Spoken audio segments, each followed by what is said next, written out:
China's new ethnic unity law has come into effect. Rights groups and activists overseas say it will further shrink the rights of minorities.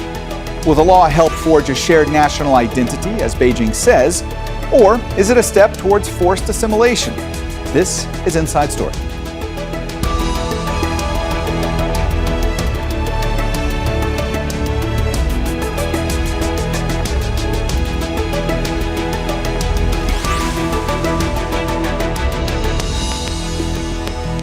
Hello and welcome to the program. I'm Mohammed Jamjoom. Beijing's new ethnic unity law has taken effect. It strengthens Mandarin's position as the primary language of education, official business, and public spaces across China. The government says the law's provisions on social cohesion and preventing separatism benefit everyone. But activists abroad say it will further erode the rights of groups such as Uyghurs and Tibetans. They're also warning against a clause that states China can take action against those who violate the law outside of the country. Taiwan has echoed this criticism. Its government warns the law could be used to target people there who were critical of Beijing. We'll discuss all this with our guests, but first, this report from Felix Nyawara. Until recently, schools in China in some ethnic minority regions had the option of teaching classes in their local languages.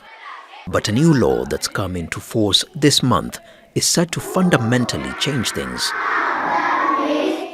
Beijing now requires Mandarin be the primary language of instruction from preschool through high school. China's new ethnic unity law also prioritizes what it calls the nation's common language in conducting government business.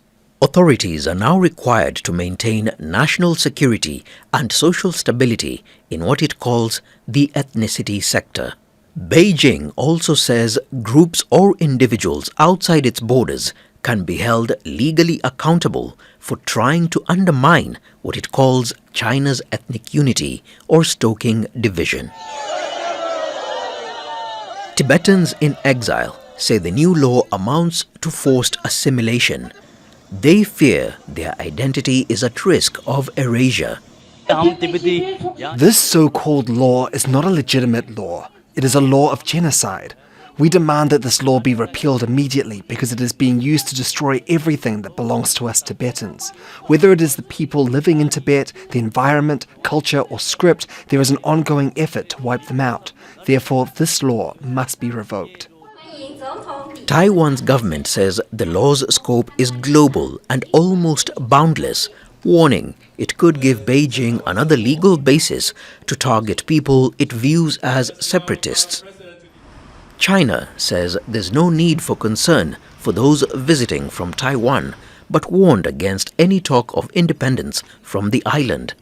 Officials dismissed foreign criticism as misrepresentation. Some countries have conservative ideological biases, and due to political manipulation turned a blind eye to China's economic and social development and achievements in human rights governance, make sweeping generalizations, maliciously defame China's national policies, fabricate and spread false information, brutally interfere in China's internal affairs, and undermine China's national unity. China recognizes 55 ethnic minority communities. Tibet and Xinjiang provinces are home to the largest of them, numbering nearly 18 million people. These are regions that have in the past drawn international scrutiny over accusations of abuses against Uyghur and Tibetan communities. Felix Nyawara, Al Jazeera for Inside Story. All right, let's go ahead and bring in our guests from Beijing. We have Einar Tangen, Senior Fellow at the Center for International Governance Innovation. From Zurich, Zumretay Arkin, Vice President of the World Uyghur Congress. And from Columbus, Ohio, William Yang, a Senior Analyst for Northeast Asia at the International Crisis Group. Thanks so much for joining us here today on Inside Story. We appreciate it very much. Einar, let me start with you today. Critics of this new law have raised concerns that it will erode the rights of ethnic minorities. China, of course, denies that. But let's just jump into the language component that we're talking about when it comes to all this. Until recently, schools in some ethnic minority regions had the option of teaching classes in their local languages. Under Article 15 of this new law, Beijing will require the use of Mandarin as the primary language of instruction in education from preschool through high school. Rights groups say that this is a form of forced assimilation. What's your response? Well, I mean, if you go back to the founding of China in 1949, quite frankly, there were so many different languages. In fact, villages that were 5 miles apart would not speak the same language. They had to use a trade language in between them. China created simplified Chinese. From their perspective, it was absolutely necessary to have a single form of communication. Otherwise, you wouldn't have people, they wouldn't be able to travel, they'd be stuck in their villages and things like this. They wouldn't be able to find new jobs. Education would be a problem. So they applied this across the nation. And you're talking, a Harvard professor back in the 20s quantified that there were over 5,000 different dialects that were completely distinct and not understandable by other dialects, and that was only on the eastern side of China. So China thought it was very necessary, but they did not apply this to the minority sections. They instead used the kind of Soviet system which exempted them.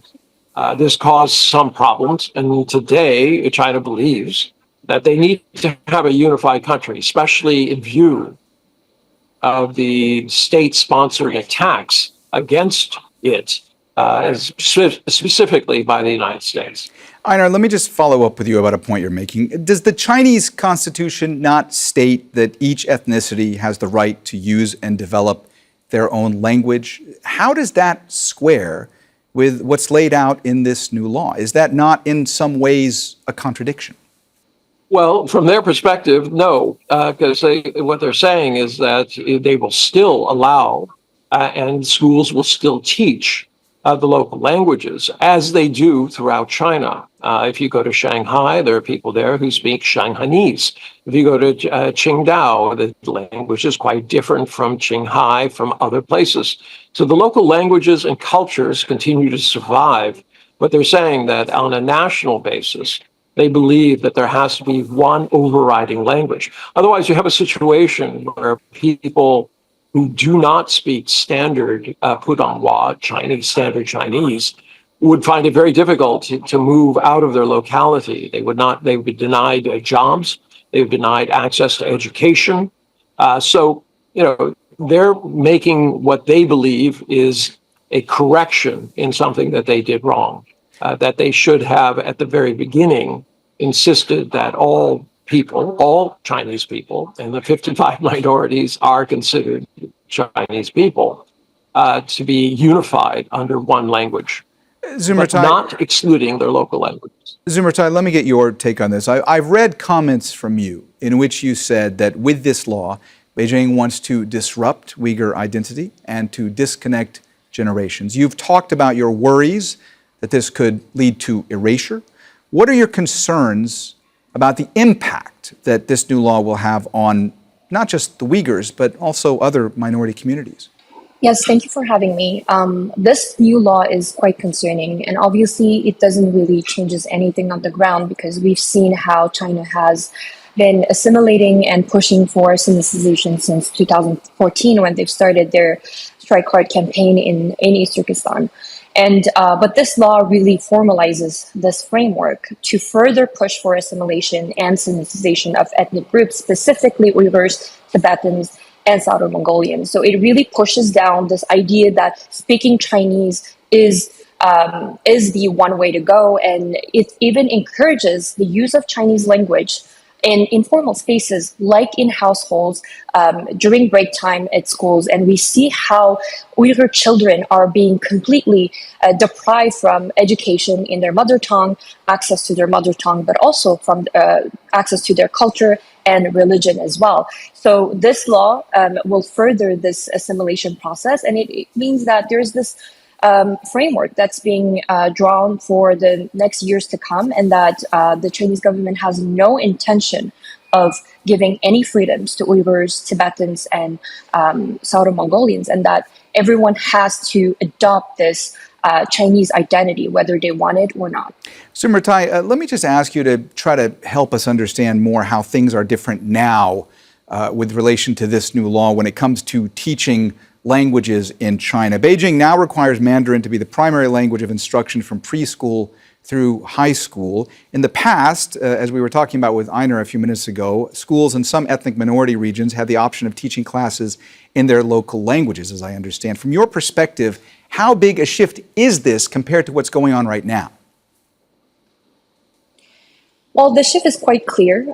It doesn't leave any space for preservation of our identities, whether it's linguistic, cultural, or religion. But especially in school environments, Uyghur children have no more access to their unique identity, to their unique language. And what it does actually is that it creates a separation for generations. So from the generation of their parents and the current generation.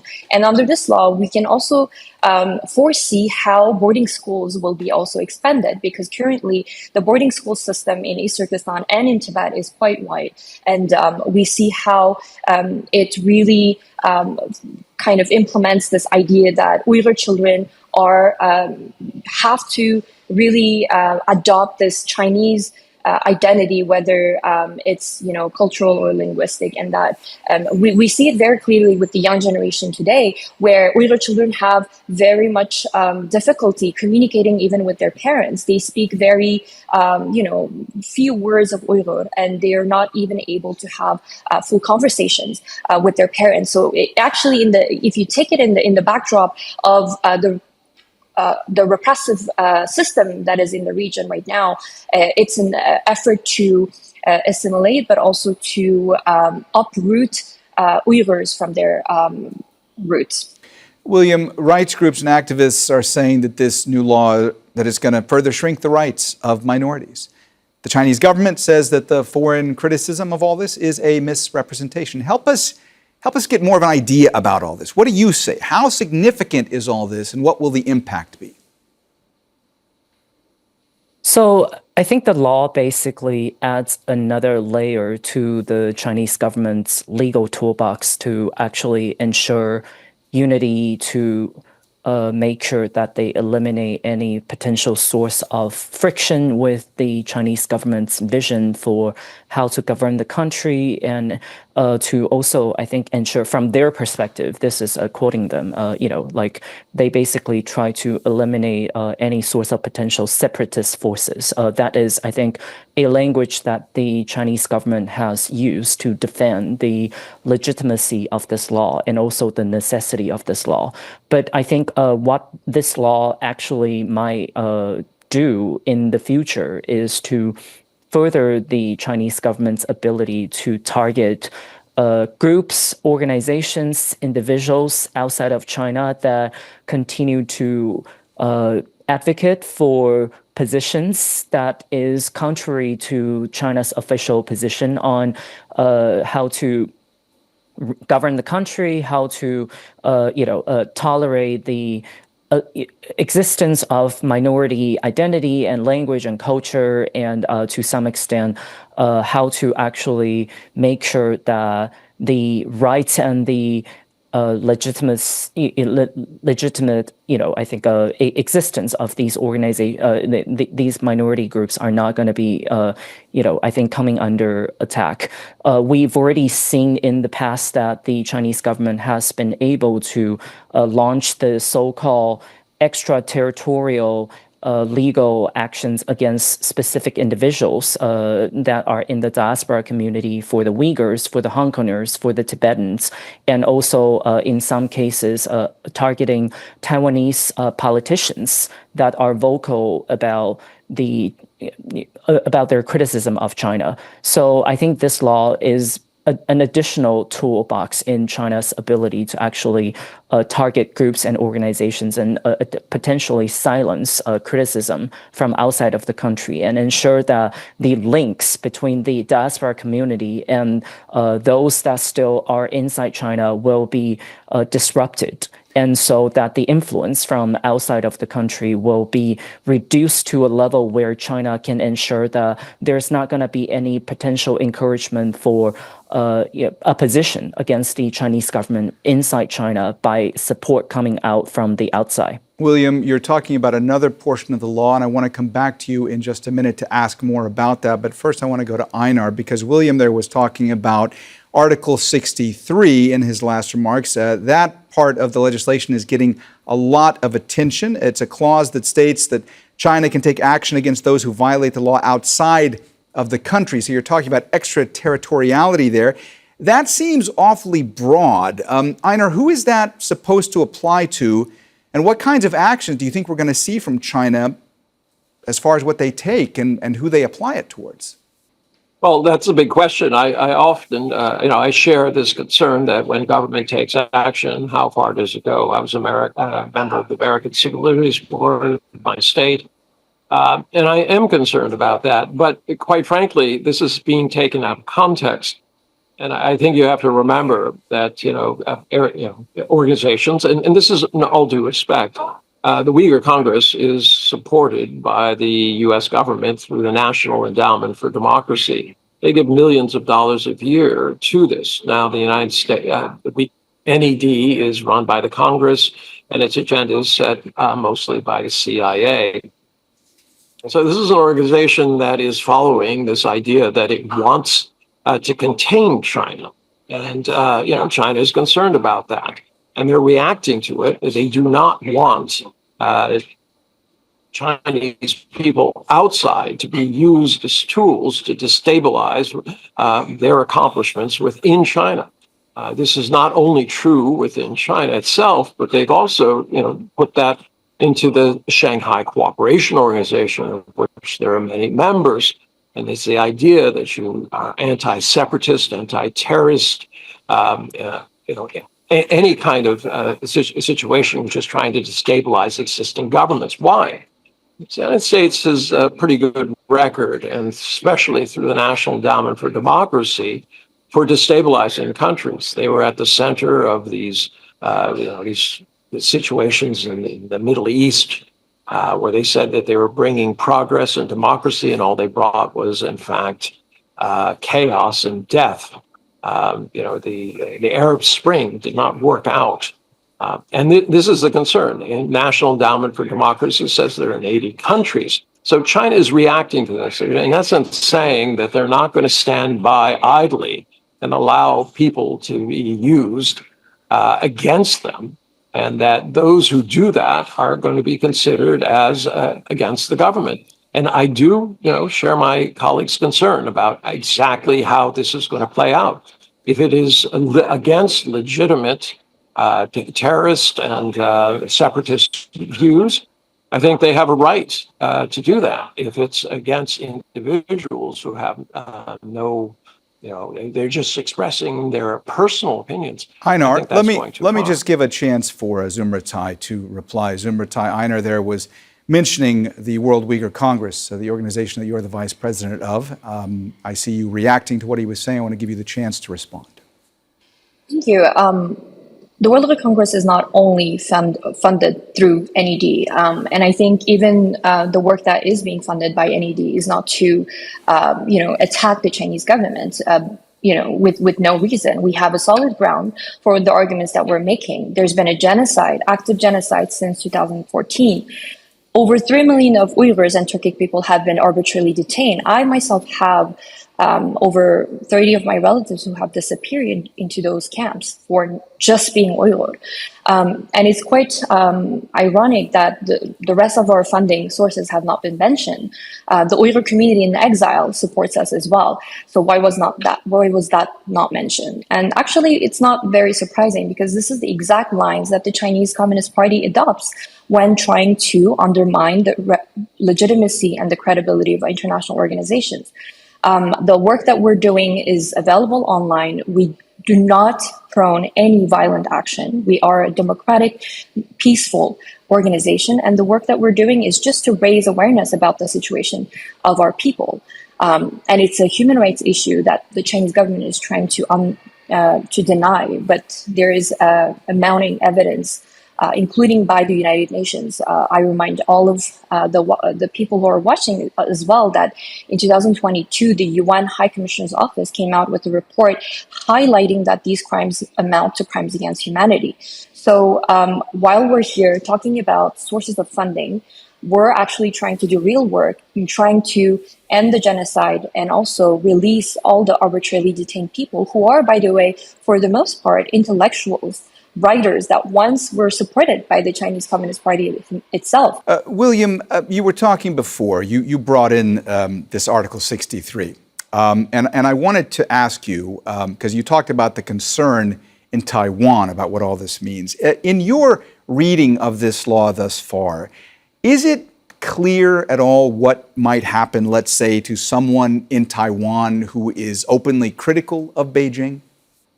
I think the bottom line, obviously, is going to be that those individuals that hold publicly critical opinion about the Chinese Communist Party should be aware of the potential implications that might come with this new law, that they could become the potential targets of arrests, of detentions, especially if they are traveling through countries that have extradition treaties with China.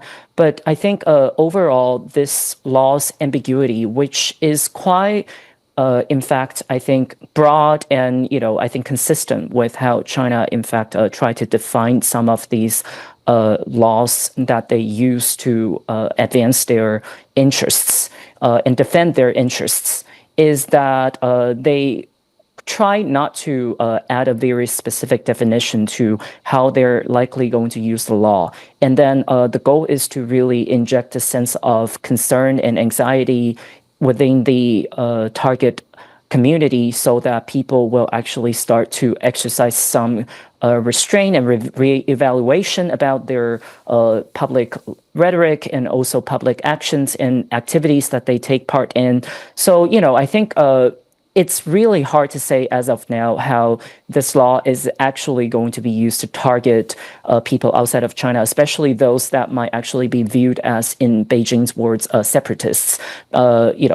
That would actually include millions of Taiwanese people who actually support the current Taiwanese government, because of the fact that the current Taiwanese government, the ruling party, has been long branded as a separatist force that is trying to separate Taiwan from China. But from the Taiwanese people's perspective, they're simply supporting a political party that they felt like is representing their views and voices. And so, I think going forward, we likely will see a similar situation where there is likely going to be a level of chilling effect within the Taiwanese community, especially those that still work and travel between Taiwan and China. Zumretay, you heard William there talking about the chilling effect all of this could have, and I see you nodding your head to some of what he was saying. How much worry is there amongst activists in the Uyghur community and among other minority groups when it comes to Article 63 specifically? I mean, do you think that this is going to have a chilling effect when it comes to activists and dissidents and what they feel they might be able to say going forward? Absolutely. I mean, there is already existing self-censorship within our communities. And I think the chilling effect is that this is going to push people into isolation, fragment further our communities that are already so fragile in exile.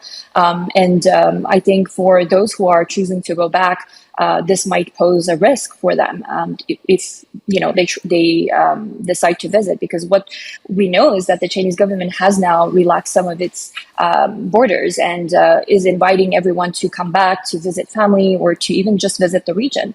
However, we know that this is strictly monitored. People are being interrogated when they go back. So it doesn't provide them any sense of safety, even if they have foreign citizenship. So I think this will be concerning moving forward because we're living in a phase where transnational repression is escalating. Beijing is using a myriad of tactics to monitor, surveil activists, and not only activists, but beyond activists. They're also monitoring, keeping tabs on ordinary citizens, and trying to push them to not take part in even cultural initiatives, cultural activities in their host countries. Einar, what do you say to what you're hearing there from Zumretay and also from William? I mean, is this about sending a message that activists and dissidents and critics of China that they're essentially not going to be able to escape the long arm of the Chinese law? All right, what we have here is a geopolitical contest. The U.S. wants to maintain its hegemony. China is rising.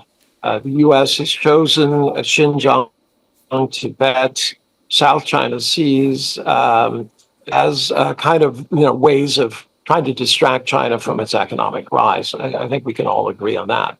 In terms of what's happening in Xinjiang, I've been there a number of times. I was there during the worst of times in 2014 when there were armed guards and machine guns and tanks and things like that. The week after I left, the hotel that I was staying in was bombed. But then I went back more recently. I went to all sorts of places and made sure that I didn't talk to the people that the government wanted me to talk to. What I got is a sense that things have changed dramatically. China wants to solve problems, just as they wanted to solve problems with, abject poverty, extreme poverty, whatever you want to call it, and trying to make a better nation for themselves. China tries to solve its problems. So all these, ideas, I understand that our young lady is expressing her opinions and maybe very heartfelt. But the fact is that she's funded by the United States, which is intent on containing China. And William, let me just ask you very quickly, we just have about 1 minute left. What kind of an impact might this have on just normal people, business-to-business exchanges between China and other countries when it comes to topics like economic cooperation, academic discussions, perhaps? There's certainly going to be some impact in terms of how people choose to maintain their connection and interaction with China going forward, especially for, I think, individuals that work in sectors that might actually overlap with some of the areas that might come under suspicion that they harbor different views and intentions behind the activities that they're conducting. So I think, again, this is really going to inject a certain level of forcing people to start reevaluating their activities, the patterns of their behaviors, and then, going forward, become more cautious when it comes to their interaction with China and people inside China overall. All right. Well, we've run out of time, so we're going to have to leave the discussion there. Thanks so much to our guests, Einar Tangen, Zumretay Arkin, and William Yang. And thank you, too, for watching. You can see the program again anytime by visiting our website. That's aljazeera.com. And for further discussion, go to our Facebook page. That's facebook.com/AJ Inside Story. You can also join the conversation on X. Our handle is @AJ Inside Story. For now, that's it from me, Mohammed Jamjoom, and the whole team here. Al Jazeera's coverage continues in just a moment. Stay tuned.